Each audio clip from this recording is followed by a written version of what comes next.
Hey, it's another episode of the Awake Space Astrology Podcast, and I'm Lori Rivers here to help you with some inspiration to help make those aspirations come true. In this episode, I'm going to be talking about the Sun conjunct Uranus, which is coming up this week, what to do with Mercury in its pre-retrograde phase, and some early thoughts about the lunar eclipse coming up on May 15th.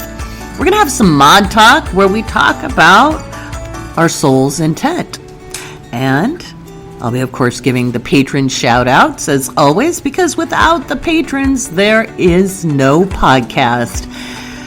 If you are wondering about the mystery school, well, I'm going to talk about that as well, because we're starting to build a mystery, a modern mystery school. So hang on to your hats, folks, because this is going to be quite an episode.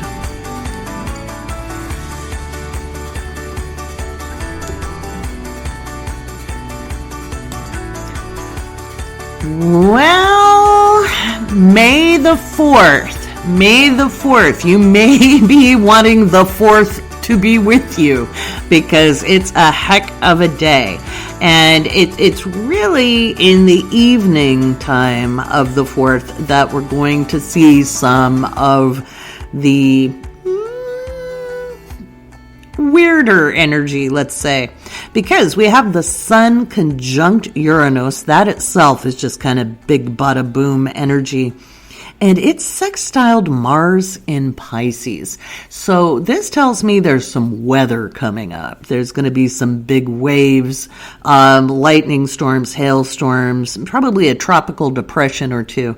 And we'll be seeing some, maybe more tornado action. Just notice those just haven't stopped. Normally there's a season and the directions have been changing. The big thing I saw with the solar eclipse was that it would be climate change related. And I think we're just going to see that more in evidence. And of course, we're building now towards that full moon, which is also a lunar eclipse. And that has a more significant chart. And I'll talk about that a little bit later here in the podcast. The thing about May the 4th is the moon will ingress from Gemini into Cancer, and the moon will immediately be squaring Venus in Aries. So Venus ingressed into Aries today, and I'm talking to you on May 2nd.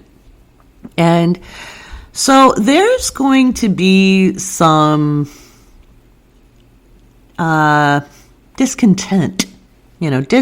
People are going to be pretty reactive when it comes to things like their personal security. When, Venus in Aries is very, very clear about what it wants. It's very, very certain, and it's also very sensitive.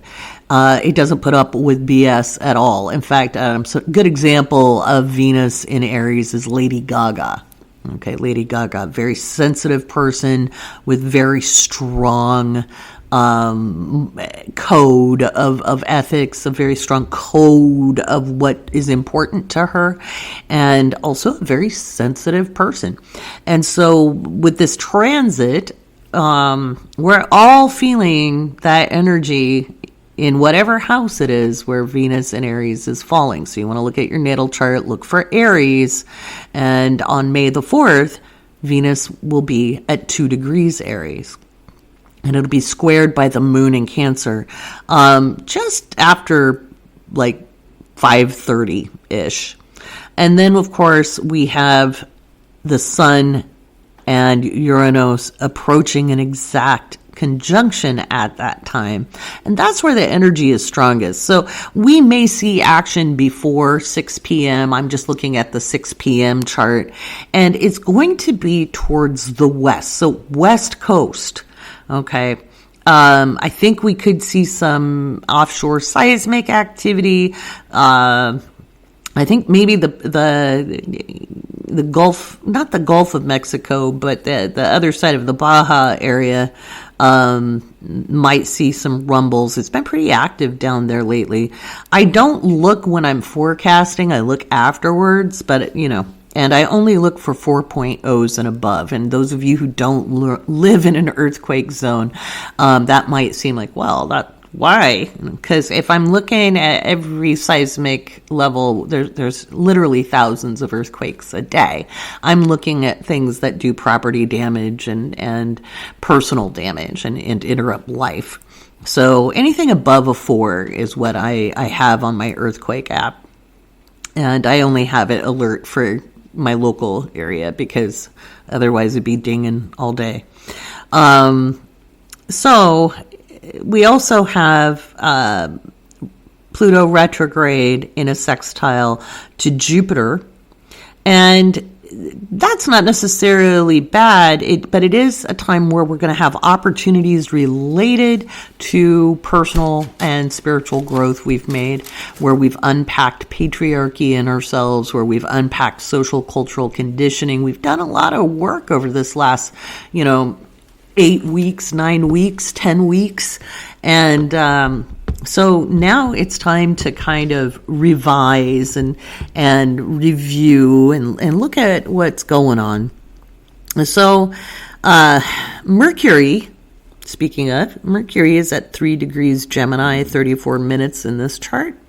And so our minds are moving a lot faster. If you were frustrated because things were moving slow, well, things are going to mentally move faster. You'll be more, depending on your personal chart, but you'll probably be more able to get things done, at least mentally. Writing, speaking, you might be clearer than you've been in a while. So there's that. There's saving graces across the board. I mean, these are all necessary changes that we're seeing, and natural events are natural events.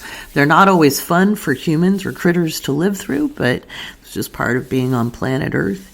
So I kind of expect some seismic activity, and I think overseas trading, because it's happening in the evening when we wake up in the morning on the 5th, on Cinco de Mayo. Let's take a look at that chart. Pulling up the chart. No, I don't always prepare them because that insight just came to me. Let's take a look. It's 6 in the morning.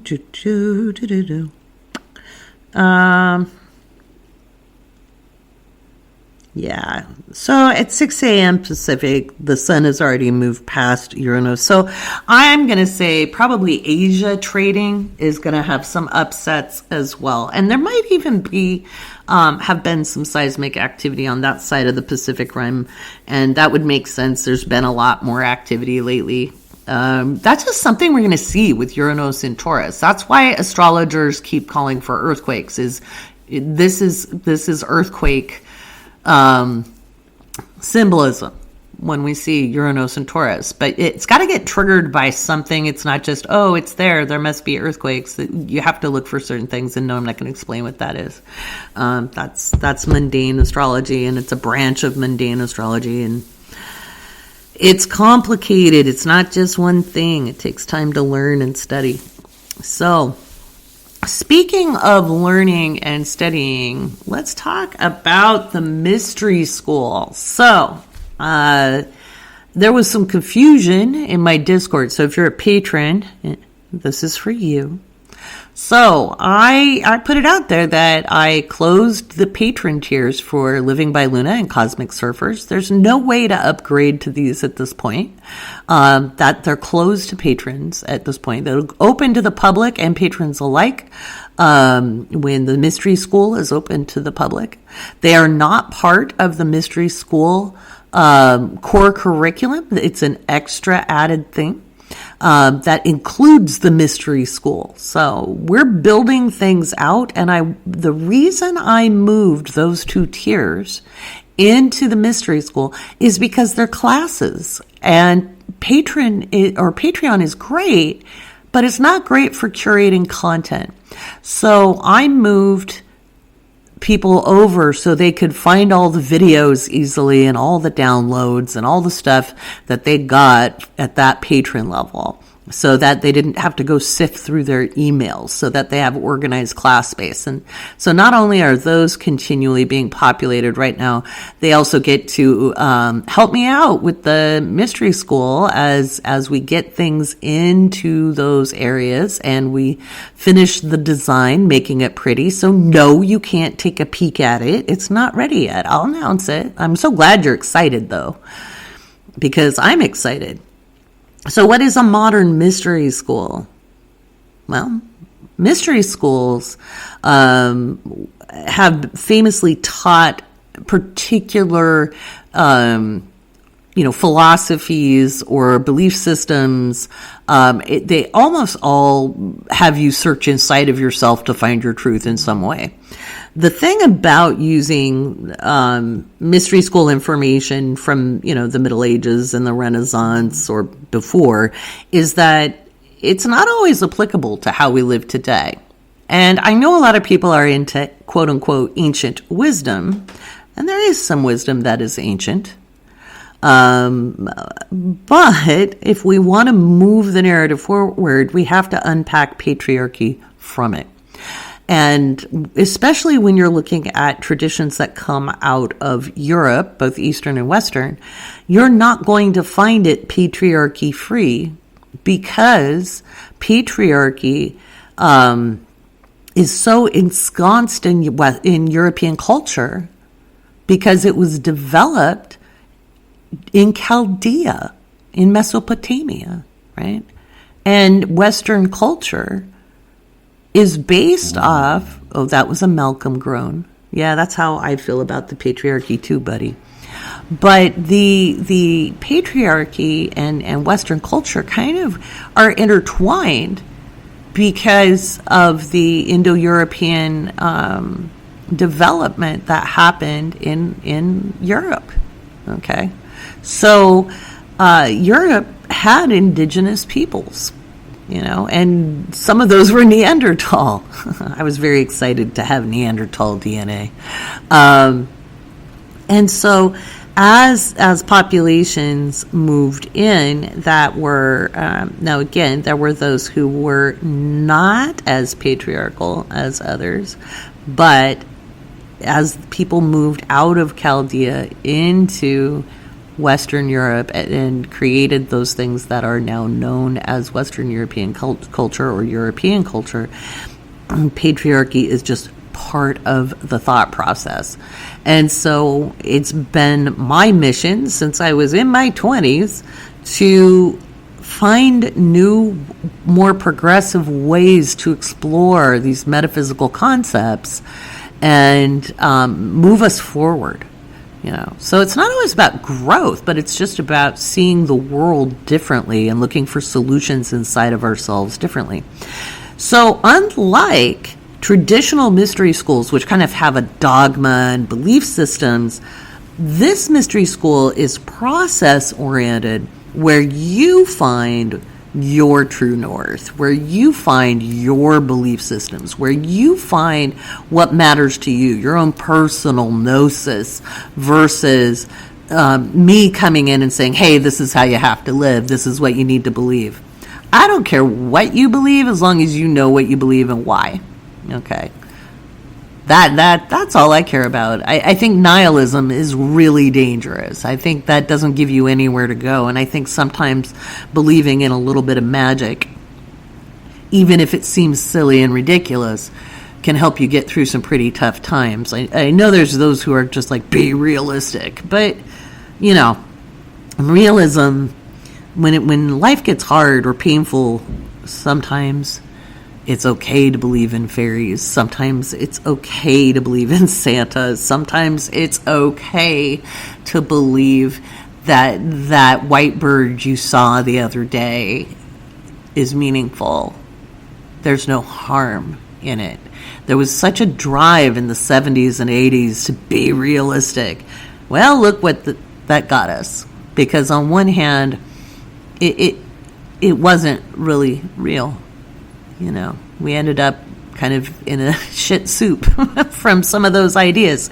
So I think in order to find solutions and to be innovative and adaptive and resilient as we go through massive systemic change, it's really important to know what your true north is, what your truth is, and find your own part in this big scheme of things as a co-creator of reality, and understand how you co-create your reality with yourself and how you create it with others. And that's what the core curriculum of the Mystery School does. It's a process-oriented system, and I'll be teaching it live for the first round, and then we'll have people trained to be facilitators. I already have some facilitators, but I'm going to do this round live when it opens, and you'll be the first to know, I promise. Well, patrons will be the first to know, but you'll be second if you're not a patron.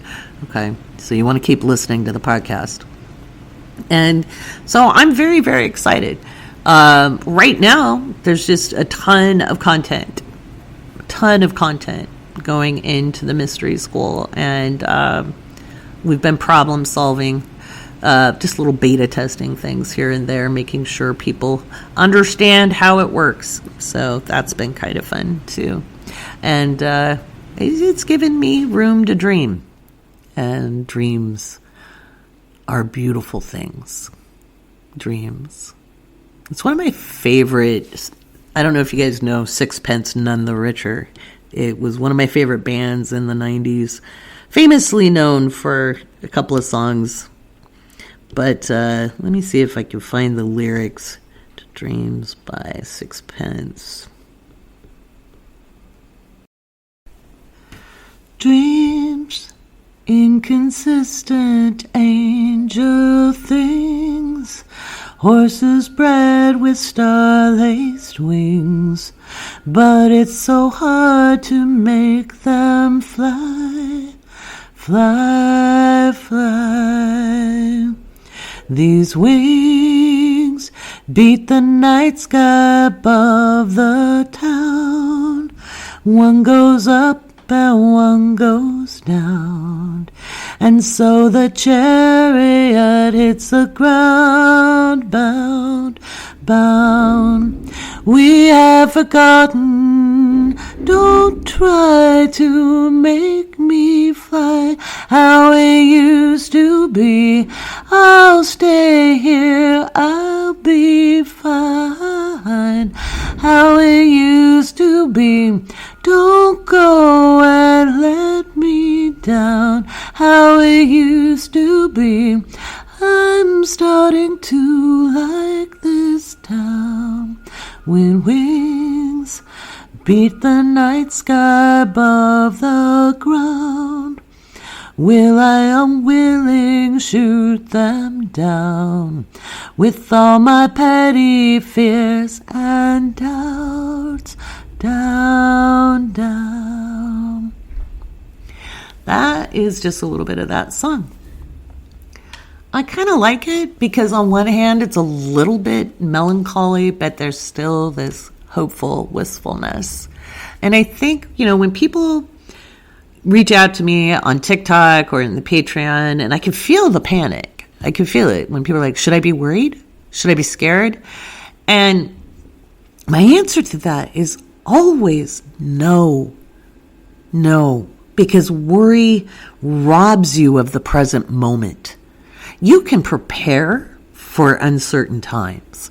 You can do your best to get ready for things that you're not really sure what's coming. I try to equip you with as much information as I can about what I see coming, because I don't like surprises either. But worry, no. Worry robs you of your future. And I used to be the biggest worrywart on the planet. If you want to see somebody go down a rabbit hole of worst case scenarios, that was me in my 20s and early 30s. I could go to global annihilation really damn fast in my head. Or the worst things in my relationships. Or the worst things, it didn't matter. I was terrible about it. And it robbed me of so much by being in that kind of anxiety and worry. And I don't blame myself. These are emotional habits that we learn growing up. And that is not diminishing the experience, but that's what it is. It's an emotional habit. And it takes time and practice to shift out of that. That's something we talked about in the Manifestation 101 class last weekend that I taught. I taught people how to feel in to their body, to know if what they think they want is what they actually want. That matters. Because a lot of why people's manifestations don't work is because they think they want things that don't really work for them. Okay? They're wanting what they were raised to believe they should want, or what media has pushed. And everybody blames social media. I don't think social media is the root cause. I don't. Because I didn't grow up with social media, and we still had body image issues. Okay? We still had, in fact, huge amounts of eating disorders, in the 80s. And body image issues, and oh my God, it was no cakewalk, and there was no social media. Okay, there was none, and it wasn't like kids weren't harming themselves. They were, they were. In fact, well, I'm not even going to talk about it because it's not pleasant. But it isn't social media. It is the fact that any kind of programming left unchecked, when you do not have the foundation for resilience, that impedes your ability to self-actualize and self-validate. And resilience, I will say it till I am blue in the face, is not strength. It is the ability to bounce back from adverse circumstances. And I know there's like some kind of group of psychologists who are like, resiliency is this. Because I saw some Twitter stuff from psychologists during the pandemic. They're like, this is not the time to be talking about resiliency. And I was like, bitch, this is exactly when you talk about resiliency. Because the narrative of this is terrifying, this is scary, people are isolated. If people had been messaged differently, they would have had a different reaction. If it was spun in a way like World War II was spun to the population in the United States, where you're all in it together, and it was creepily done when we're all in it together. I remember walking through the grocery store on a very rare outing during the pandemic, and the loudspeaker with the weird canned voice going, we're all in it together. All of us are in it together. I was like, ooh, that's Orwellian. That's kind of creepy. Oh, God. There were better ways to message that. And so, we're all, and by the way, speaking of pandemics, it is not over. Okay. It's not over. Again, piss poor messaging. It is not over. Wear your fucking masks. I'm just going to say it. Wear your fucking masks. Just keep wearing your masks. It is not safe to not wear your mask. So keep doing that. Yeah. So believe a little. Attention is what creates your reality, right? So energy flows where your attention goes. Energy flows where your attention goes. So I'm going to take a quick break, and then we will do a patron shout out.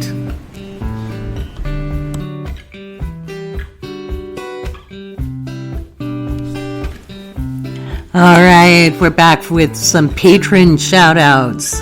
If you're new listening to this podcast, just know that it is unsponsored by corporate sponsorship. It is sponsored by the wonderful Awake Space patrons.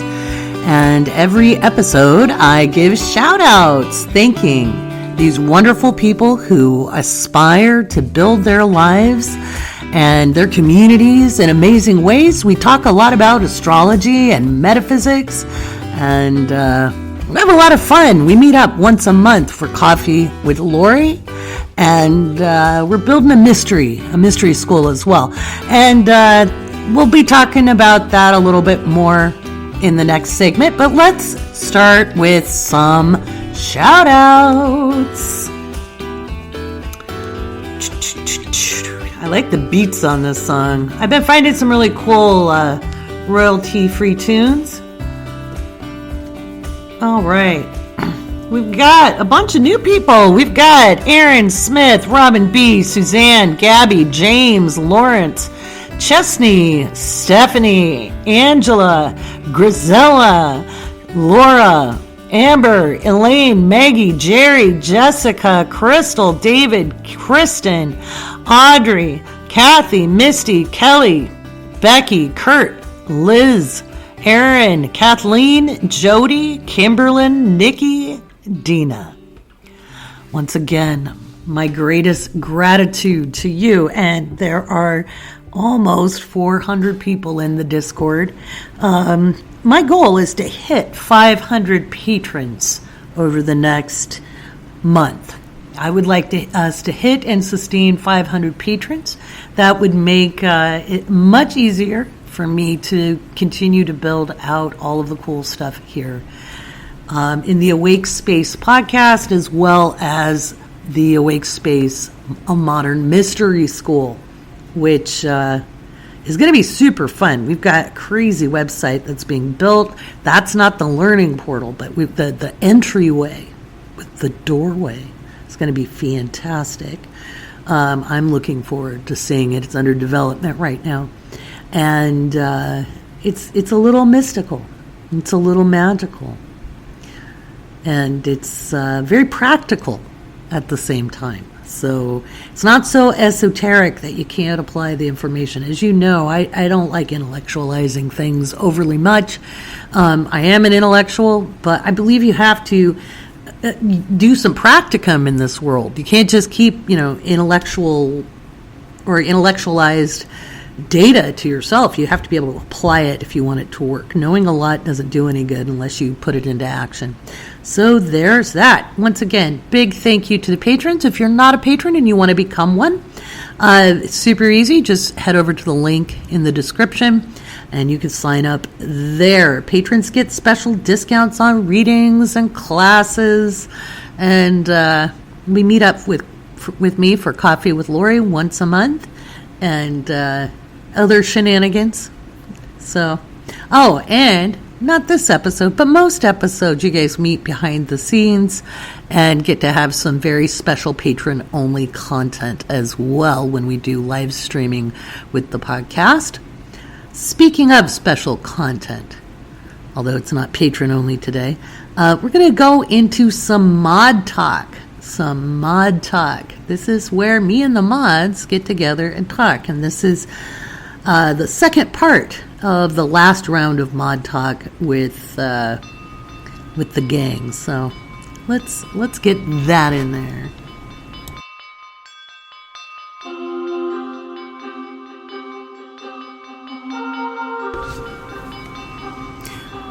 All right, are you ready for some mod talk? On this episode of Mod Talk, Mackenzie, Rita, and Molly with Lori are chatting about food and the world, and the rabbit hole becomes the North Node.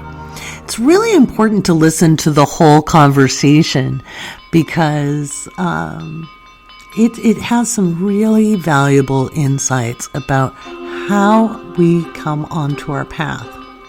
Like I said, it's one thing to intellectualize it, and another thing to make practical understandings.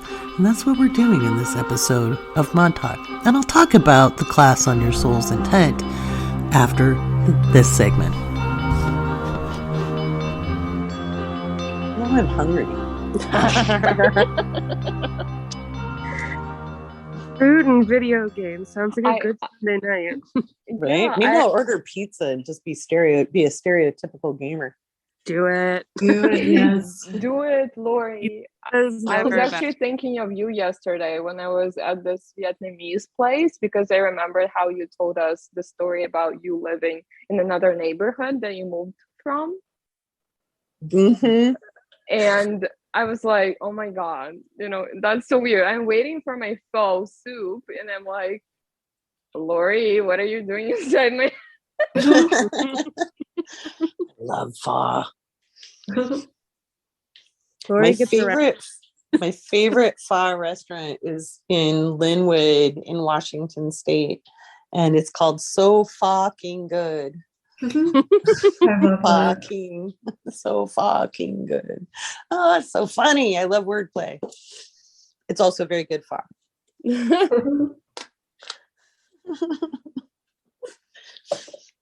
Actually, I have lots of really good Mediterranean food around me here. Ooh. Yeah, whether Greek or Lebanese or Syrian or Palestinian. Yum. They don't normally say which kind they are, other than Greek restaurants. But usually, if it's Arabic food, they'll say it's Mediterranean. They don't say because of people being jerks. Right. So I can tell from the way it's seasoned a lot of times. So because True. Mm-hmm. how she rolls. My neighborhood is filled with Middle Eastern people, and you're right. Like all of the places are masking towards like Turkish or Greek places. Yeah. So they're not open about it, and I'm so sad because like with everything going on in the world right now, how people just quit on Russians. It's like the same way how people are against Middle East as well.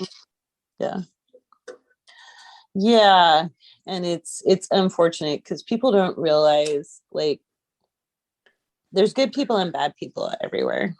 This is my beautiful ninth house in Mercury, Sun and Mercury here, but there are good people and bad people in every single country, and culture isn't the deciding factor because there's beautiful things in every culture. And when we demonize people because of their culture and we don't get to actually know them and we just listen to propaganda and stuff, we lose a rich diversity in this world.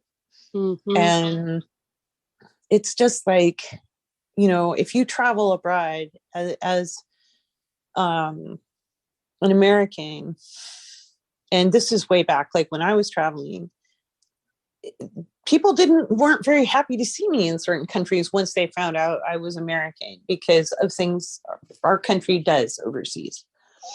And rightfully so, because I saw what we did too. And I was like, oh, I wouldn't like me either. And there were times for my own safety, I had to say I was French and was glad I was fluent in French. And people don't ever, funny enough, they never would guess I was American anyway at the first glance. They always figured I was from somewhere else. And that served me very well. But because there's reasons, but at the same time, trying to explain to people, hey, yes, there's racist Americans. Yes, almost half this country can be ugly and bitter, just like almost half of the people in any other country can be bitter and mean. The other half, let's focus on them. Because energy goes where attention flows. Oh my God. Can we empower the people trying to make solutions? And that is not being dismissive of problems. But how many lovely Russian people are now afraid, who don't agree with what's going on, who do see the people who are protesting. Did you see that there's some really brave people in Russia putting news facts on price tags in grocery stores? That's really brave. Yeah. Yeah.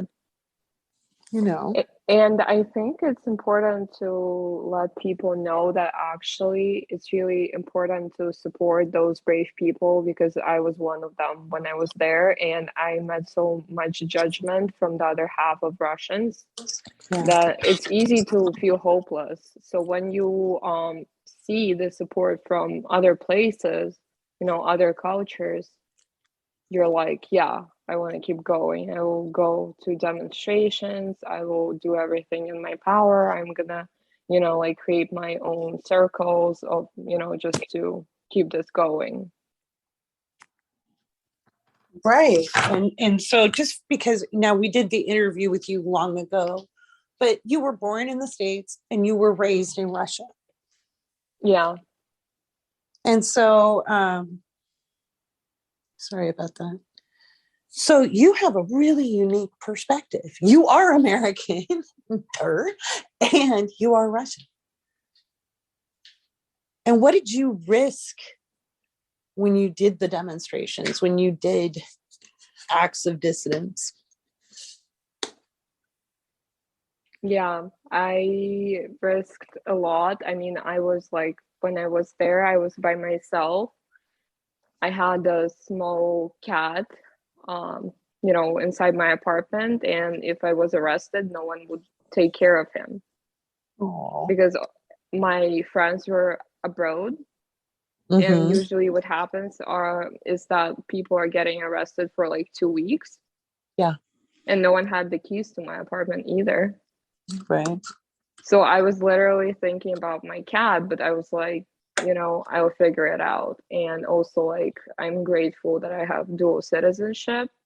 And I was, like, the thought that was helping me. Then I learned that it's not necessarily how it works, but that I could have just presented my US passport thing, Right. and be like, I'm not a part of this really, but, but then, I'm not sure if the law was passed back then, because, things got tighter in the past few years.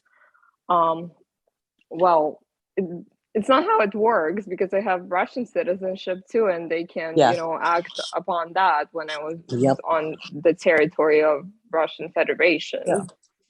Well, and even as, again, when you go to another, as an American, just for other people, listen, when you go to another country, you're still subject to their laws. So the embassy will not always help you out. Yep. Ask me how I know. Lori's got lots of good stories. They're all things we get good stories from the things we survive.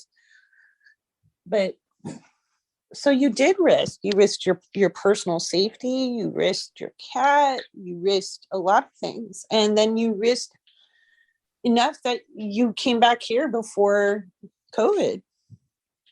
Yeah, that's a lot.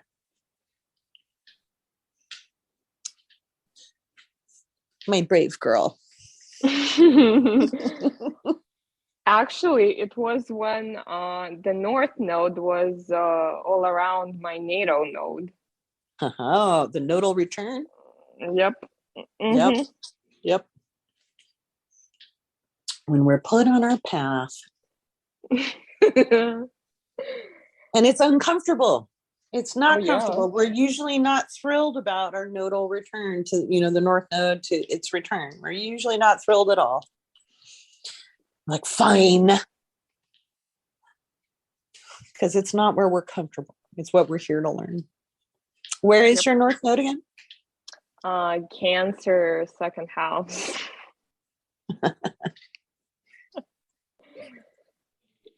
Family business, eh? Uh-huh. Yeah, I was fixing a lot of family business here. Fun.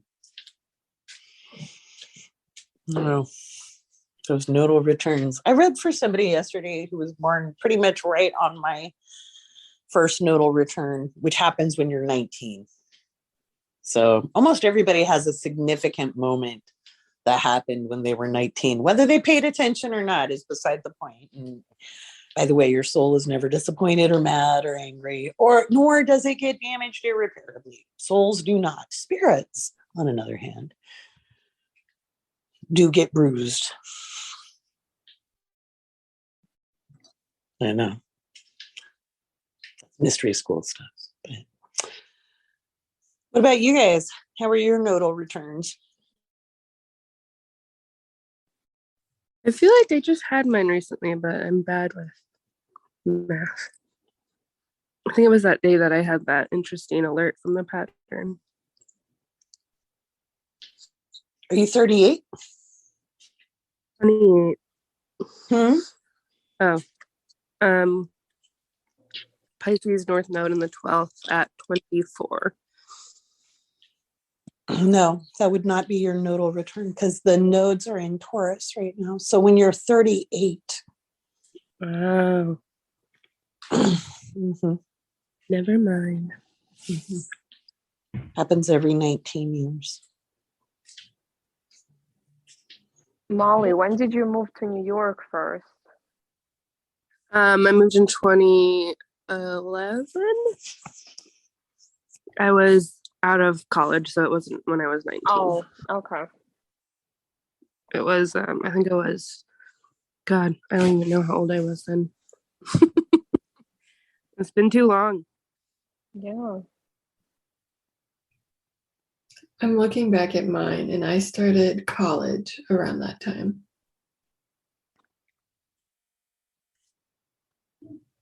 So that's like my big thing. I don't really remember much else. I was definitely in college at that time, but I couldn't tell you what I was doing. Wow. College is Not a quite as big as Rita's. no.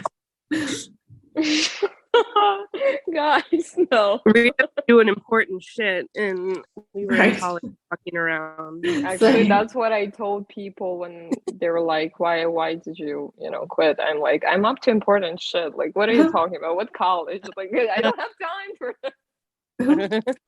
Didn't. Oh my God, guys, it's not an advice for everyone. It's just just making it clear. You know, the South Node is approaching my North Node right now. Oh, So- that's interesting. Yeah, I don't know what it means.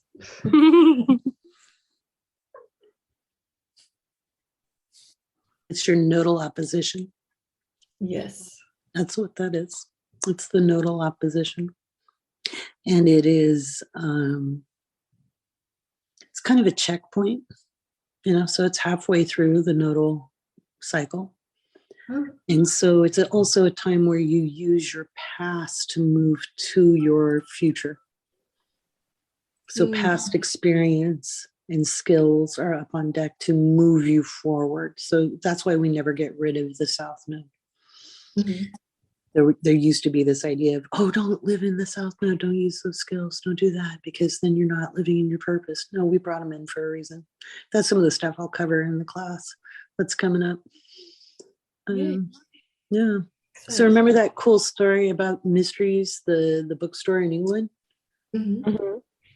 That was my first nodal return. Oh wow. My Yeah, favorite. Right. It was like March of 1988. There's everything. Bark, bark. Hi, buddy. I do love that story too. Mm-hmm. But it's a trippy experience, let me tell you, It was really something. Well, you made a big decision that day. I did. I made a huge decision that day, went about my path in life. Yeah. And it was so metaphysical. It was undeniable, So there was you couldn't make a story around the story to make it not what it was. I was like, okay, do I tell this to people?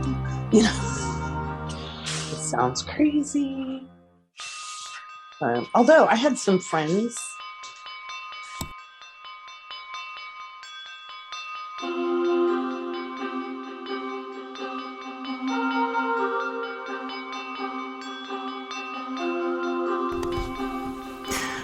Isn't it just funny how those conversations just roll and lead one thing to the next? Well, it's not really funny because everything can be found through astrological charts. We can see the rhyme to the reason and the reason to the rhyme.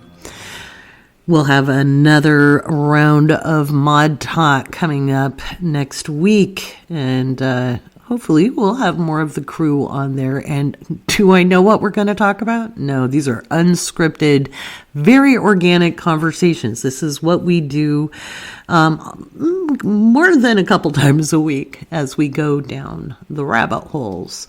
Let's see. Oh, I was going to talk about your soul's intent.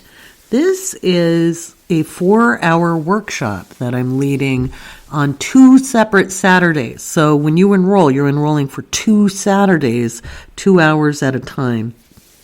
And so I'll be talking about the north and south nodes through the signs and the houses and what that says about your soul's intent. You find out more by clicking the link in the description of the podcast. And patrons, you have a very special discount. Make sure you use it. You'll find it in Patreon. So when you log in there, go look through all your emails. But remember, you could just log into Patreon to get all of the information about your class discounts. Speaking of discounts, now, you may or may not know that McKinsey, or McDubs, is my apprentice, and she has been sitting in on natal chart readings with me. She's been sitting in on natal chart readings with me, and she's just about ready to take on these things on her own, but we still need her to shadow me for a little bit, and then I'll tag team with her. So I'm offering a really special incentive for you to sign up for natal chart readings. They're 50% off from May 1st through the 15th.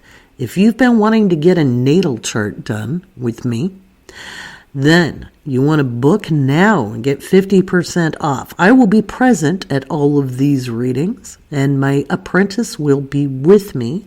We might even tag team. She is exceptionally good and very ready to read charts on her own. However, I don't believe throwing people in the deep end, because there's more to reading with clients than just having a lot of astrology knowledge. There's a lot to running the session and working with people. So anyway, you don't want to miss out on this. Okay? You don't want to miss out on this. McKinsey's really, really good, and I'm very, very picky if you hadn't noticed. So you'll find that discount in the description of the podcast as well, and the link to go sign up. Space is limited. I'm not opening up a ton of reading time, so you want to go book yours now. The code is good from now till May 15th. And like I said, McDubs is exceptional, very exceptional. So what's a natal reading, by the way? Well, this isn't where we go into the future or the past. This is describing who you are. Okay, describing who you are, because all of who you are is in the natal chart. And so in a natal reading, we go house by house and describe who you are with all of your placements and your potential. Okay, the good and the bad about who you are. And it's a very liberating experience. It's a very clarifying experience. And most people come out of these sessions just really blown away at how well they get to know themselves. Alrighty. So, we're sitting here at about 50 minutes worth of podcast. And I don't have much more to offer. I've talked about everything I can. Well, no. In my horoscopes for the Gemini moon, which if you don't get the horoscopes, that means you're not an astro adventurer Patreon or patron. And in the Gemini horoscope, I said there would be political intrigue and or leaked information. And just about an hour before I recorded this podcast, I found out that the Supreme Court has a brief where they have decided to overturn Roe versus Wade. And it's very fascinating that the brief got leaked, because that doesn't tend to happen. We are living in that kind of time. We've got a lot of important things up on deck. And so just like I said at the beginning of this podcast, worry robs you of your present moment. That does not mean you stand idly by, and it does not mean that you acquiesce your power. If there was ever a time for people of goodwill to stand up, now would be it. I've been encouraging, especially my younger listeners, to get involved in your local communities, to get involved in your county, city, state governments, to run for office. I've been encouraging you to not only make your voices heard, but take action where you can in the most productive way possible. If you've been socialized female, it's probably been made quite clear that, oh no, you are a victim at all times. I want you to know I don't walk with my car keys in between my fingers, and I don't worry about walking by myself, and I am an older woman. It's not because I'm an older woman. It's because I know how to defend myself, and have done so many times. Should we have to? No. But the fear of violation, the fate worse than death, is what diminishes us all. If I could encourage each one of you today, as a survivor of CSA and SA, it does not define you, it does not defile you, and you're only violated when you allow yourself to be. And I don't mean that in an acceptance point of view. And I don't mean that means if it happens, you've done something wrong. But I remember very clearly when I had to face an abuser. And I got to say whatever I wanted. I was 17 years old. And I asked, can I swear? And they said yes. I was very excited because I did not swear, and the consequences for swearing when I was a young person were very dire. And faced with that person who cried white person tears because they were caught, and I told them so. I was just like, you're just crying because you got caught. You have no remorse whatsoever. Don't think for a heartbeat that I believe these crocodile tears. I said, you never got the part of me that mattered. You never controlled the part of me that mattered.